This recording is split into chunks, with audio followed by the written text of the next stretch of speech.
حضرت عثمان غنی رضی اللہ تعالیٰ عنہ کیسے سخی ہیں۔ غزوہ تبوک کا موقع ہے، اسے جیش اسرت بھی کہا جاتا ہے، یعنی تنگی والا غزوہ۔ ہزاروں صحابہ تھے، سامان نہیں تھا اور مدینہ منورہ سے تبوک جانا تھا۔ اگر آج بھی آپ کیلکولیٹ کریں تو مدینہ منورہ سے تبوک تقریباً 900 کلومیٹر ہے۔ آج تو بڑی تیز رفتار گاڑیاں اور بڑے کھلے روڈ ہیں، مگر ذرا غور کریں اس زمانے میں جب پہاڑ تھے، ریگستان تھے، اونٹ تھے، گھوڑے تھے، یہ سفر کیسے ہوتا ہوگا اور کتنے ماہ لگتے ہوں گے۔ بہرحال یہ سفر تھا، گرمی کے دن تھے، سرکار دو عالم صلی اللہ علیہ وسلم نے اعلان فرمایا کہ اسلام کے لیے، مسلمانوں کے لیے، اس لشکر کے لیے اپنا مال دیا جائے۔ مختلف صحابہ مختلف ہدیہ لے کر آئے۔ یہ جو غزوہ تبوک ہے ناظرین، یہ اسلامی تاریخ کا بڑا شاندار واقعہ ہے۔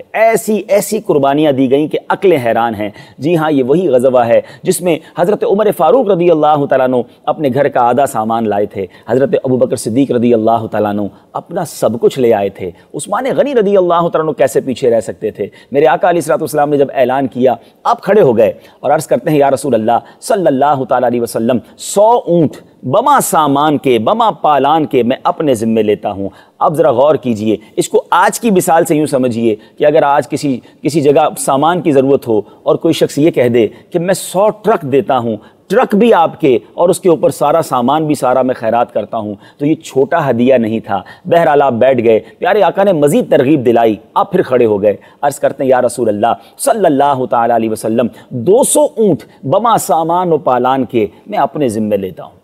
پھر تشریف رکھا آپ نے، نبی پاک نے مزید ترغیب دلائی۔ بہت بڑا لشکر تھا، ہزاروں مسافر تھے، ہزاروں پیارے آقا علیہ السلام کے جانثاران تھے، ضرورت بہت تھی۔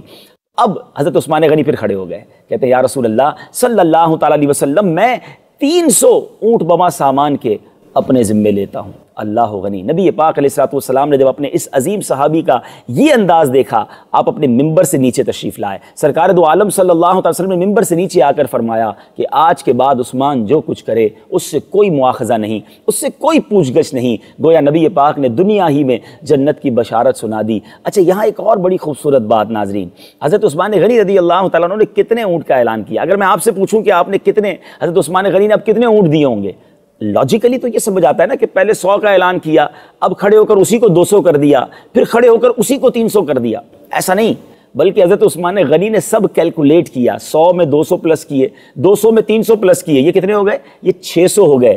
ان 600 اونٹوں میں حضرت عثمان غنی رضی اللہ تعالیٰ نے 600 نہیں دیے بلکہ 950 اونٹ دیے، 50 گھوڑے دیے، 1000 اشرفیہ ایک بار دی، 10,000 اشرفیہ اس کے بعد پیش کی۔